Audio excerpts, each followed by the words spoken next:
दोस्तों, मैं आकाश है आपके साथ एक पॉडकास्ट लेके आया हूँ जो कि ये ऐसी कहानी है बहुत लोगों को मतलब ये इंस्पायर करेगी।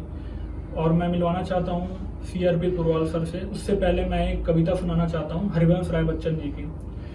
लहरों से डरकर नौका पार नहीं होती, कोशिश करने वालों की कभी हार नहीं होती।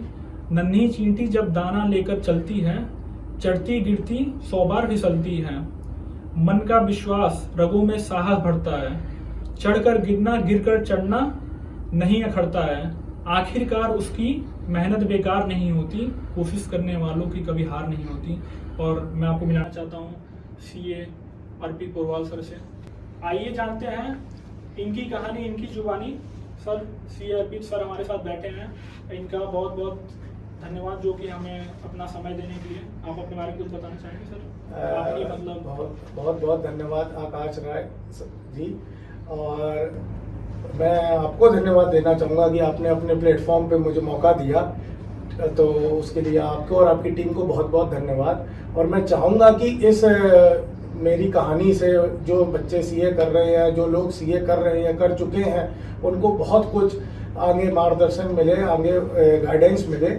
तो इस वजह से ये हमारा एक योगदान है कि हम अपना एक्सपीरियंस आप लोगों तक पहुंचाएं, जिससे कि जो तक गलतियां और वो मुझे हुई हैं, परेशानियां हुई हैं, वो आप लोगों को ना फेस करनी पड़े।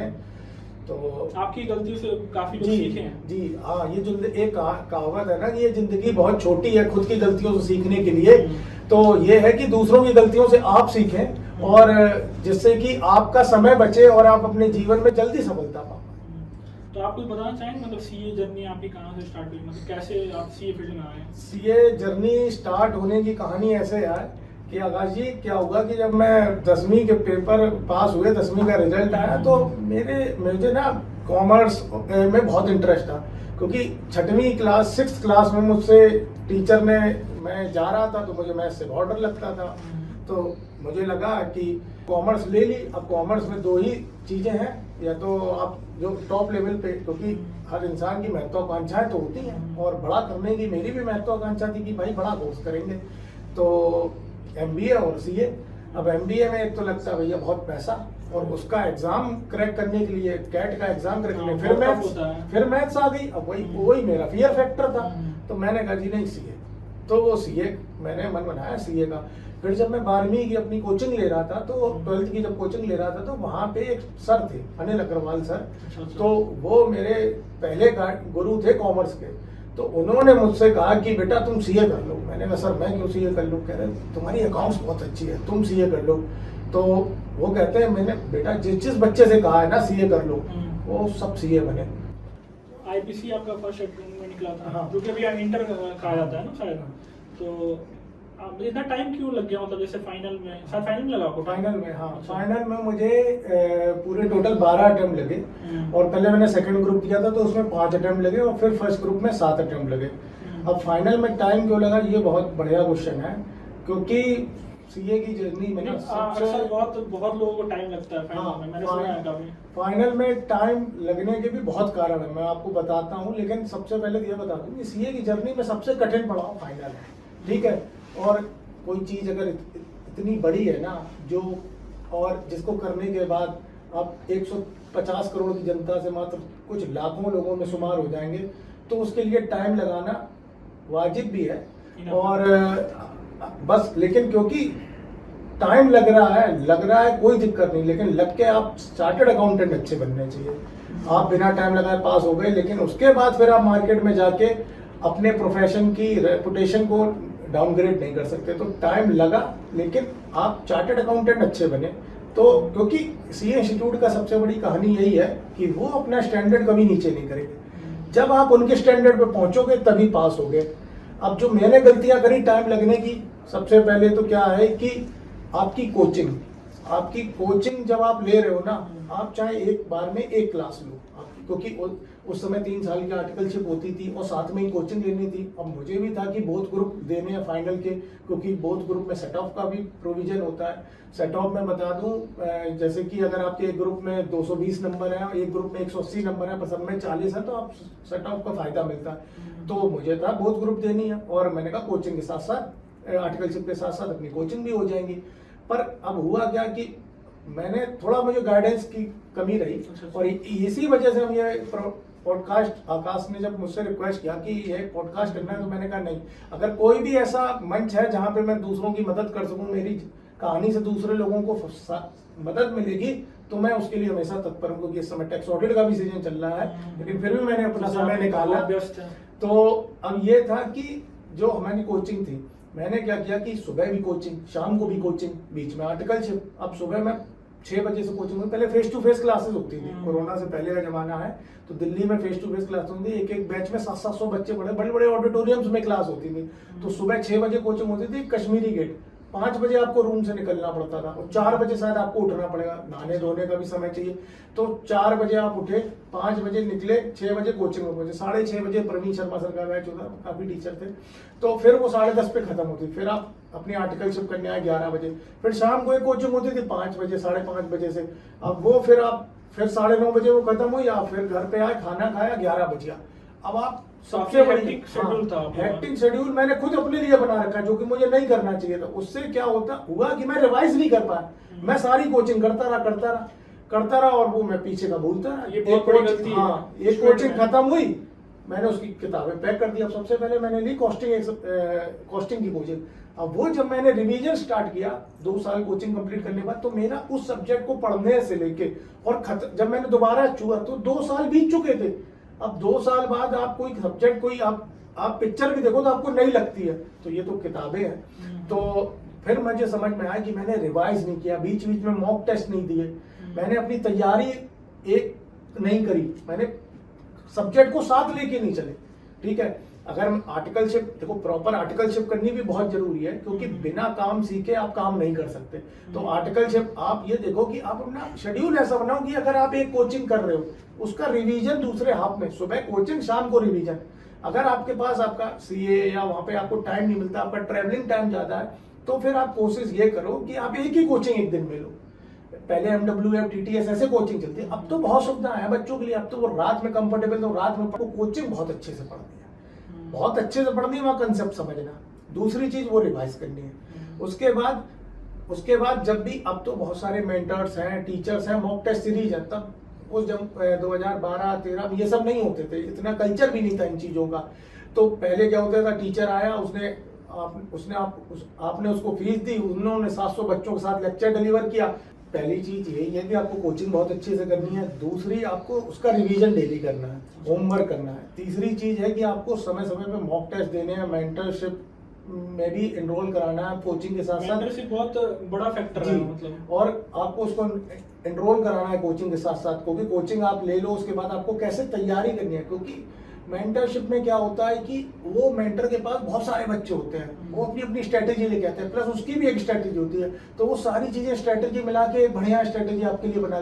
प्लस अगर कस्टमाइज मेंटरशिप मिल जाएगी, फेस टू फेस आप एक टीचर से कनेक्टेड हो, वो आपका गाइडेंस करेगा हर समय, डेली आपके टारगेट, आज आप कहाँ लैग कर गए तो वो आपको बताएगा, प्लस थोड़ा सा मोटिवेट भी करेगा जब आप थोड़े से हताश महसूस करेंगे जब। और अगर आप एग्जाम देते हैं, एग्जाम मैं हर बच्चे से ही कहता हूं कि 3 फेज होते हैं।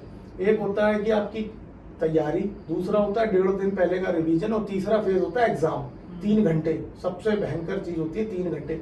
तो 6 महीने आपकी जो पहले से तैयारी है वो दुरुस्त होनी चाहिए, 1.5 दिन का रिवीजन आपका बहुत तगड़ा होना चाहिए, जितना आपका एग्जाम ओरिएंटेड सिलेबस है वो कवर होना चाहिए, और 3 घंटे वो आपके लिए डू और डाई है। आपको पूरा तन मन धन लगा देना उन 3 घंटे में।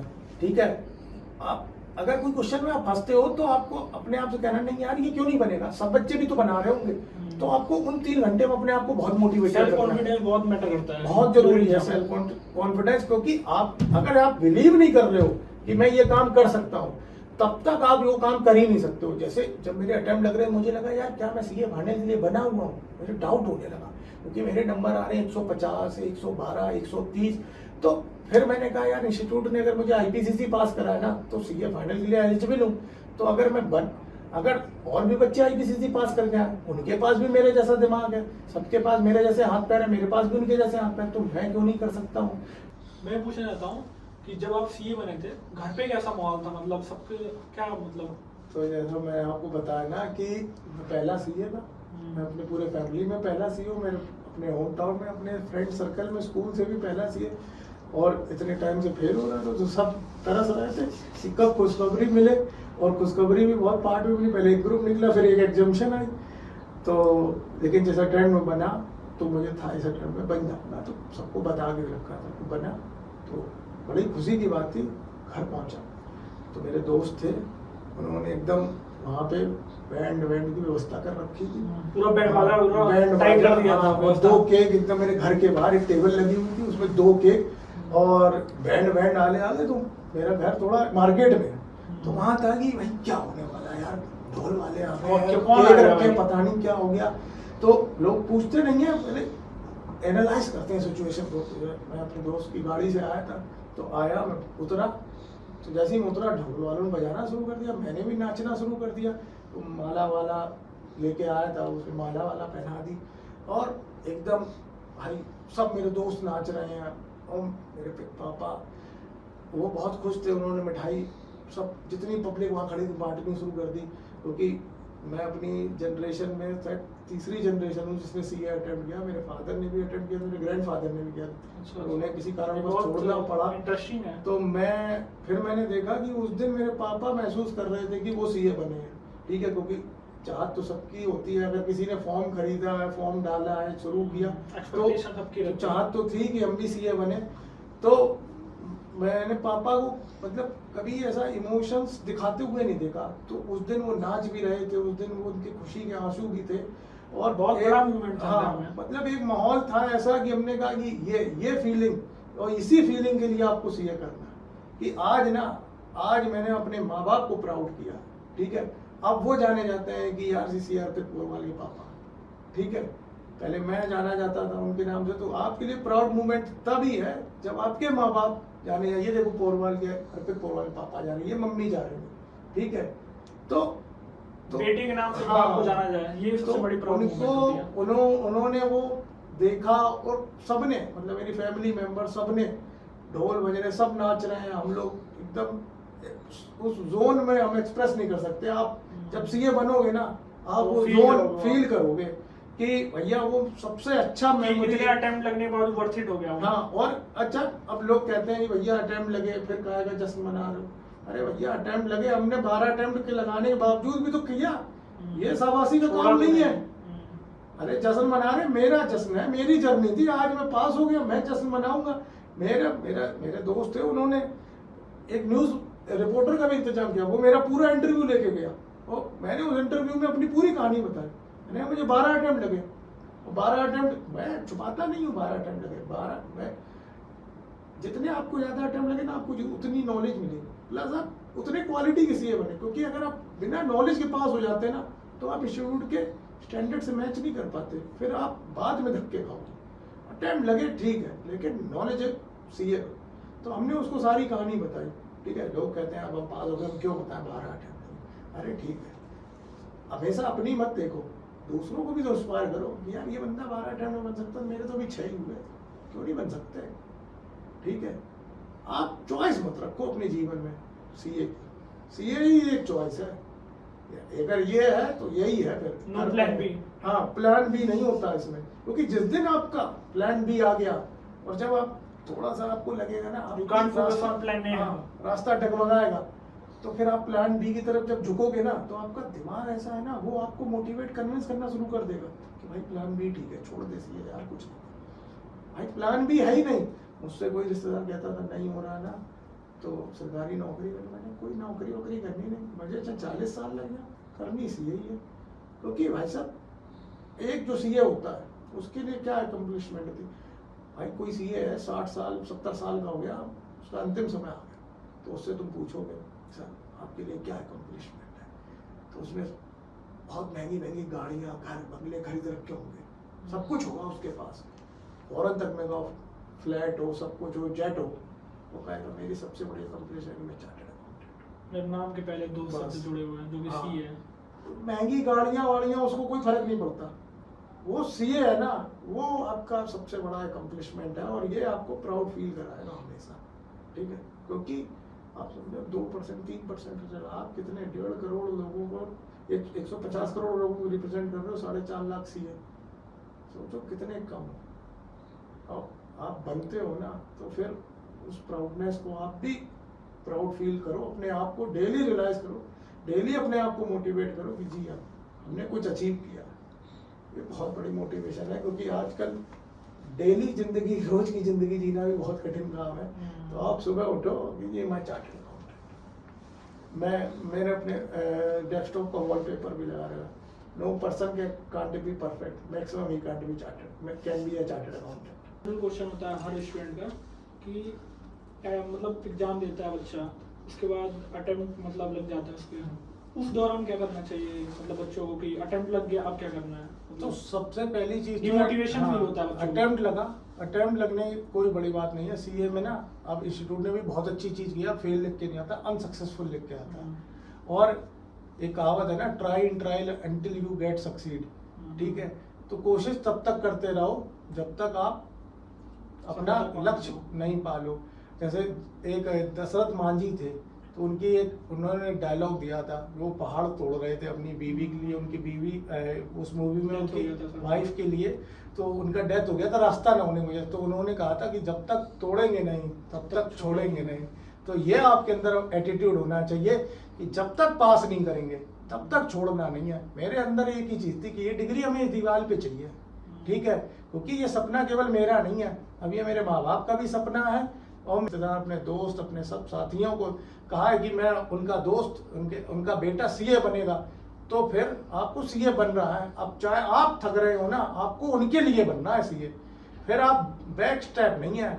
और तो ये तो है मोटिवेशन कि आपको लगेगा, टाइम लगता है। कभी कभी ये होता है ना, जैसे अटेम्प्ट लग जाता है बच्चों को, तो सेल्फ डाउट आता है कि मेरे से नहीं हो पा रहा है, और काफी ये होता है कि दोस्त उनके पास कर जाते हैं तो डिमोटिवेशन होता है, कि जलन नहीं होता है, किसी को जलन नहीं होती है। नहीं, जलन वाली बात नहीं है। देखो, एक कम्युनिटी होती है, ठीक है, आपकी कोचिंग में एक सर्कल होता है, आपके साथ में फ्रेंड सर्कल होता है। देखो, वो जैसे 3 इडियट में है कि दोस्त पास हो जाए तो दुख होता है, दोस्त फेल हो जाए तो दुख होता है, और दोस्त फर्स्ट आ जाए तो ज्यादा दुख होता है। लेकिन बात दुख है अपने लिए, उस दोस्त के पास फेल से कोई नहीं है, लेकिन यार वो दोस्त पास हो गया तो हम क्यों नहीं हो पाए।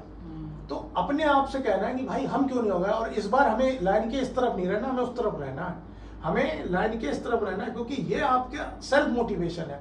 आप देखो, मैंने सबसे पहले कहा, जब तक आप भरोसा नहीं करोगे कि हम ये चीज कर सकते हैं, तब तक आप वो चीज कर ही नहीं सकते हो। और आपके भरोसे से ही और लोगों की उम्मीद आप पे टिकी है। देखो, वो आपको फाइनेंशियली सपोर्ट कर सकते हैं, आपके माँ बाप इमोशनली सपोर्ट कर सकते हैं, मोटिवेट कर सकते हैं, आपको सारी सुविधाएं दे सकते हैं, पर पढ़ना तो आप ही को at the end of the day, किताबें तो आप ही को उठानी है। और उसकी एक ही मोटिवेशन है। जैसे कोई इंसान अगर डूब रहा होता है ना, तो उसको उस समय पानी से बाहर आने की कितनी मतलब जरूरत होती है। हाँ, तो ऐसी जब जरूरत आपके अंदर आग होगी ना ये सक्सेस की, तो आपको ये सक्सेस मिल जाएगी। अगर आप लाइटली लोगे ना, तो सक्सेस भी आपसे दूर भागेगी। जब भगवान को भी लगेगा कि यार ये छटपटा रहा है, इसको बहुत ज्यादा जरूरत है सक्सेस की, यार ये डू और डाई सिचुएशन वाली स्थिति कर रहा है, अपना 100% सब कुछ दे रहा है, अपना सब कुछ झोंक दिया इसने इस चीज के लिए, तो ये उसको फिर भगवान भी कहेगा यार देनी चाहिए इसको सक्सेस। वो है ना कि जो ये शाहरुख खान के डायलॉग है, किसी चीज को आप अगर शिद्दत से चाहो तो सारी कायनात आपको लग जाती है उसको मिलाने के लिए। है ना कि जो ये शाहरुख खान के डायलॉग है, किसी चीज को आप अगर शिद्दत से चाहो तो सारी कायनात आपको लग जाती है उसको मिलाने के लिए। तो ये है कि अगर आप सच साबित करके दिखा दिया, तो आप अगर शिद्दत से चाहोगे तो फिर सारा जो इकोसिस्टम है आपको वो आपके फेवर में काम करना शुरू कर देगा और आपको वो सक्सेस तक पहुंचाएगा। अब आपने ये बात पूछी कि अटेम्प्ट लगने के बाद कैसे मोटिवेट करें या कैसे तैयारी करें, तो अटेम्प्ट लगने के बाद आप पहले तो बैठो, अपना दिमाग शांत होने दो, क्योंकि कभी भी एक चीज है कि बहुत खुशी और बहुत दुख में कोई डिसीजन नहीं लेना चाहिए। बहुत से बच्चे तो दुखी होकर सीए छोड़ देते हैं, नहीं ऐसा नहीं है, क्योंकि आपने एक सपना देखा है और सपने खुली आंखों से देखे जाते हैं, ठीक है। तो जो सपने आपने खुली आंखों से देखे, आपको फिर मेहनत करनी पड़ेगी। देखो, रास्ता आपका है और उस पर परिश्रम करना भी आपको ही पड़ेगा, ठीक है, क्योंकि आगे की जर्नी फिर बहुत सुहावनी होगी। जब आप सीए बन जाओगे ना, तो बहुत आपको एक प्राउड फील होगा, ठीक है। आप चलोगे ना तो एक अलग कुछ नहीं हाँ। है, ये डिग्री तो है कम से कम। डिग्री है, ये बहुत बड़ी डिग्री है। आप सोचो 4 लाख लोग सीए है आज की डेट में, ठीक है। प्रधानमंत्री नरेंद्र मोदी ने कहा है मेरे सिग्नेचर से ज्यादा पावरफुल सीए का सिग्नेचर है। आपके साइन से ना एक 60 साल की लेडीज अपने सारा पेंशन का पैसा किसी कंपनी के शेयर में डाल देती है। आपके साइन से एक 100 करोड़ का लोन एक कंपनी को बैंक दे देता है। तो बहुत पावर है साइन में, ठीक है।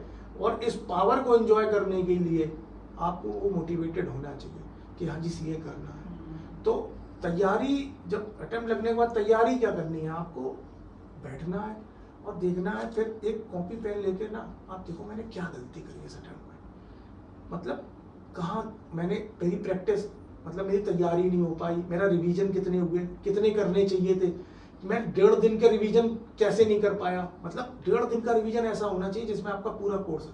शायद आईसीआई में पेपर निकालने का भी कुछ हुआ है। हाँ, आईसीआई ने जैसे कि आप अपनी आंसर शीट मंगा सकते हो, तो वहाँ रिव्यू करवाओ। आप अगर नहीं समझ पा रहे हो ना तो आप किसी मेंटर के पास जाओ, किसी टीचर पास जाओ, उससे कहो सर आपके पास तो रैंक होल्डर भी होंगे, फ्रूटफुल होगा।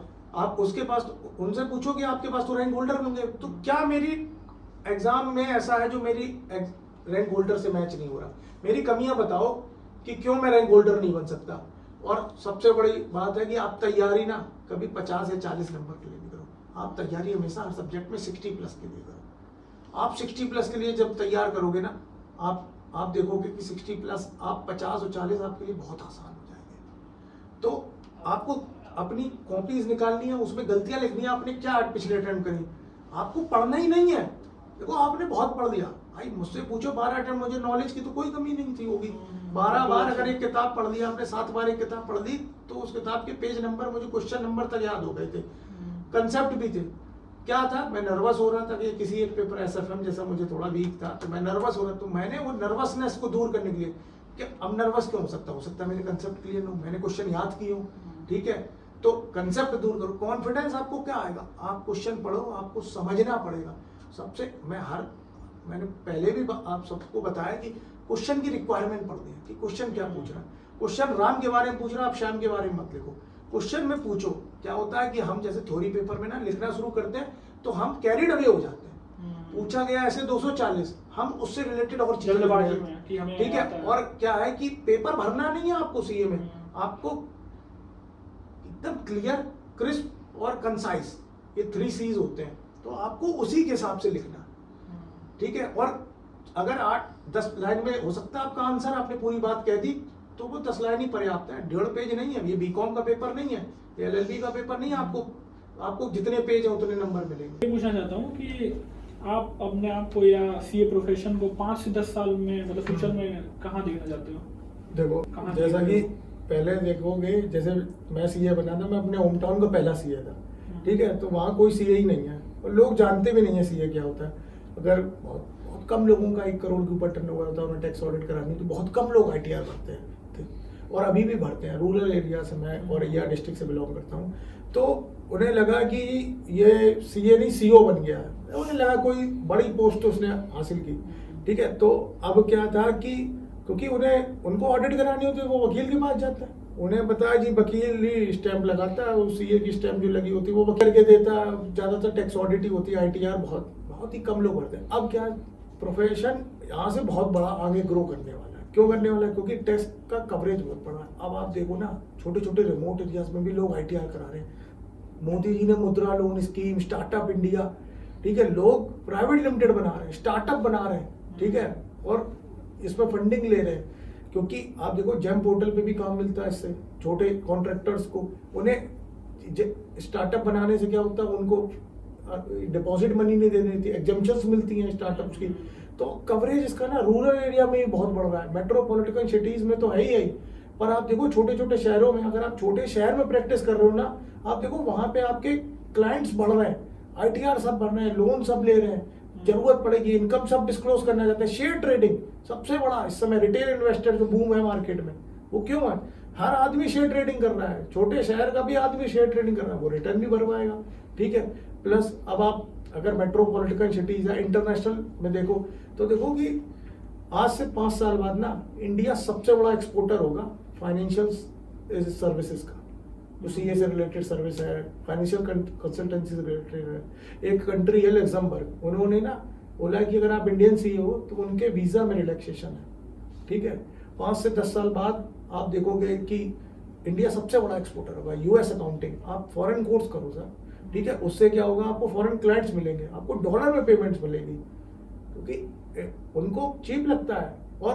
और हमको इतनी वैल्यू क्यों है, ये हमारे इंस्टीट्यूट की वजह से, क्योंकि इंडिया का सीए ना वर्ल्ड का सबसे बेस्ट सीए माना जाता है, क्योंकि उसकी इतनी घिसाई हुई होती है और इतना कोर्स है ना, कंटेंट है ना, इतना टफ है ना, क्योंकि उन्हें लगता है कि यहाँ का सीए से अगर हमने काम करवाया ना तो वो परफेक्शन से होगा।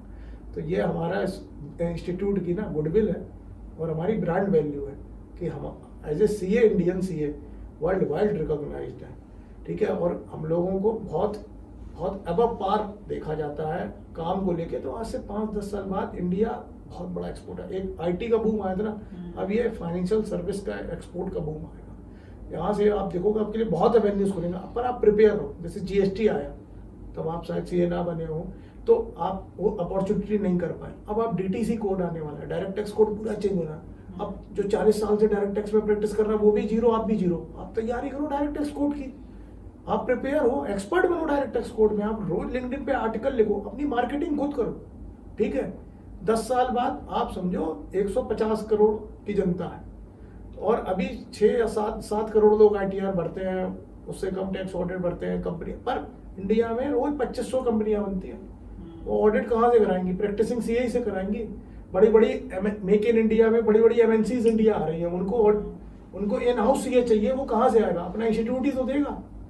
तो आप सीए करो और ये फाइनेंशियल दुनिया में ना अभी बहुत पैसा आने वाला है। 5 से 10 साल बाद ये प्रोफेशन बहुत आगे होगा, आप बहुत कमाओगे इसमें। ये आखिरी सवाल है मेरा, और आपसे मुझे लगता है कि मेरे ऑडियंस को बहुत ज़्यादा फ़ायदा होगा इन सब बातों को सुनकर।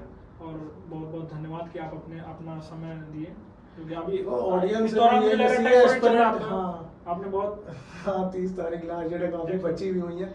और एस्पिरेंट्स में यही एक चीज कहना चाहूंगा, वीडियो देख के ना, ये नहीं है कि देख लिया फिर आप भूल गए, आप चले गए, फिर आपको जब आप पॉइंट्स नोट कर लो, इस वीडियो जो भी टेक अवेज है ना, नोट कर लो, आप अपने टेबल के सामने लगा लो कि भैया अपनी हर आदमी की अपनी मोटिवेशन होती है, ठीक है। मैं एक कहानी बताता हूँ स्टूडेंट की।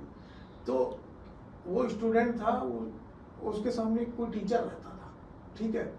तो उस 8th-9th क्लास में ट्यूशन पढ़ता था वो टीचर को। तो पता नहीं उसकी कोई बहस हो गई, तो उस टीचर ने ना उसको बहुत उल्टा सीधा बोला और उसको बहुत मतलब बेइज्जती भी की, ठीक है। और फिर जाता अपने 11th किया, 12th किया, अपना सीए फाइनल में आ गया, उसका अटेम्प्ट नहीं निकल रहा था। फिर वो पता नहीं कुछ कारणों की वजह से अपने घर चला गया। तो फिर वो जो सीए बना, मैंने उससे पूछा, यार तेरे यहाँ पे यार बहुत कम नंबर आ रहे, तू एक अटेम्प्ट में बहुत ग्रुप बन गया। तो उसने कहा कि सर मैं आपको सब बात बताऊँ। मैंने बता, कह यार ये मेरे घर के सामने सर ये टीचर रहता जिसने मेरी बचपन में बहुत बेइज्जती की थी जब मैं इसके ट्यूशन पढ़ा। मैं सुबह उठ के रोज इसकी शक्ल देखता था। अब मैं बस फिर पढ़ने ही बैठ जाता कि इसकी शक्ल इसको काम आया। हाँ, इसको मुझे बस इन्होंने जो मुझे बेइज्जती की थी ना, उसका जवाब मैंने बोल के नहीं दे पाया, मैं करके दिखाऊंगा। तो हर इंसान की ना अपनी एक मोटिवेशन होती है और आपको मोटिवेशन ढूंढनी है, ठीक है। आपको क्योंकि जर्नी बहुत जरूरी है, क्योंकि इसमें क्या है कि अगर आपने छोड़ा तो फिर आपको आगे चल के ये चीजें आपको हमेशा पिंच करती रिग्रेट रहेगा। आप कोई और चीज एमबीए करने लगा, आपको सेल्फ डाउट आएगा, या सीए नहीं कर पाया, एमबीए कर लूंगा। दूसरा क्या है कि जब आप कोई चीज छोड़ते हो ना, फिर वो आपकी तरह चुंबक की तरह लगी जाती है। आपको देखोगे ना, आपके आसपास फिर सीए से रिलेटेड घटनाएं होंगी। कभी कोई बच्चा सीए बन गया, आपको खबर मिली, कभी आपका वो बेटा ही सीए ज्वाइन कर ले, वो कहे नहीं पापा हमें सीए करनी है। तो जब वो अपना रिजल्ट सुना, आपको लगेगा यार कि आज हम भी उस टाइम एफर्ट मारे होते। तो ये है कि आप एक काश नहीं रखना अपनी जिंदगी में, एफर्ट मारना है तो मारना है, फिर पूरा 100% मारना है। ठीक है, तब हम पॉडकास्ट अब खत्म करते हैं और आपसे मिलते हैं अगले पॉडकास्ट में, ठीक है। और मैं आकाश और उनकी टीम को थैंक यू बोलना चाहूँगा कि जो उन्होंने ये वीडियो शूट किया, और एक सोशल कॉज भी है, ठीक है। आकाश ने मुझसे कहा तो मैं सोशल कॉज के लिए हमेशा आगे रहता हूँ। मैंने कहा जो भी बच्चे हैं, ठीक है, जो है स्ट्रगल करते हैं, कभी टीचर या मेंटर अवेलेबल नहीं होता है, यूट्यूब पे वीडियो देखते हैं कि कोई मोटिव, मैं भी देखता था भैया, डीमोटिवेट होता था, पिक्चर देखने चला जाता, मैं वीडियो देखता था, तो शायद आपको ये वीडियो मदद कर पाए, ठीक है। तो इससे क्या मैं कह रहा हूँ, एक बंदा भी अगर इस वीडियो से मोटिवेट होगा तो मेरा लाइफ सक्सेसफुल हो गई उस बंदे के लिए, अपने लिए, ठीक है, कि कम से कम किसी को तो फायदा हुआ। तो आप भी देखो, इससे टेक अवेज लो, क्योंकि एक ही कहानी है, एक ही बात है कि ये जिंदगी बहुत छोटी है। खुद से गलती करने के लिए दूसरों की गलती से सीखो और अपने जीवन में जल्दी सक्सेस पाओ, जल्दी आगे बढ़ो। तो आप लोग ज़्यादा से ज़्यादा देखो, ज़्यादा से ज़्यादा, और जितने भी जो भी आपको लगता है कि ये बंदा यहाँ फंस रहा, उसको भी रिकमेंड करो, बताओ चीज़ें। आप हमेशा, आप जब कई इसी लेवल पे पहुँच जाओ ना, तो हमेशा अपने जूनियर्स है ना, उनको आप हमेशा आगे बढ़ो, ठीक है। तो एक आपको भी एक सेटिस्फेक्शन होता है, जो चीज़ें आपने फेस करी, आपको कोई गाइड करने वाला नहीं था, जैसे मैंने सारी कोचिंग एक साथ ले ली, ठीक है, तो ये मुझे चीज़ें उस समय पता होती तो शायद मुझे अटेम्प्ट नहीं लगते। मेरा यही मोटिव है कि जो गलतियां मैंने करी ना, वो आप लोग ना। ऐसे ही अमेजिंग पॉडकास्ट के लिए अगर आपको देखना है तो आप कमेंट सेक्शन में मुझे टैग करिए, या आप कोई भी क्वेश्चन हो रिगार्डिंग, तो मैं वैसे इंस्पायरिंग स्टोरी और लाऊंगा। और प्लीज़ सब्सक्राइब करिए मेरे चैनल को, हिट द बेल आइकॉन।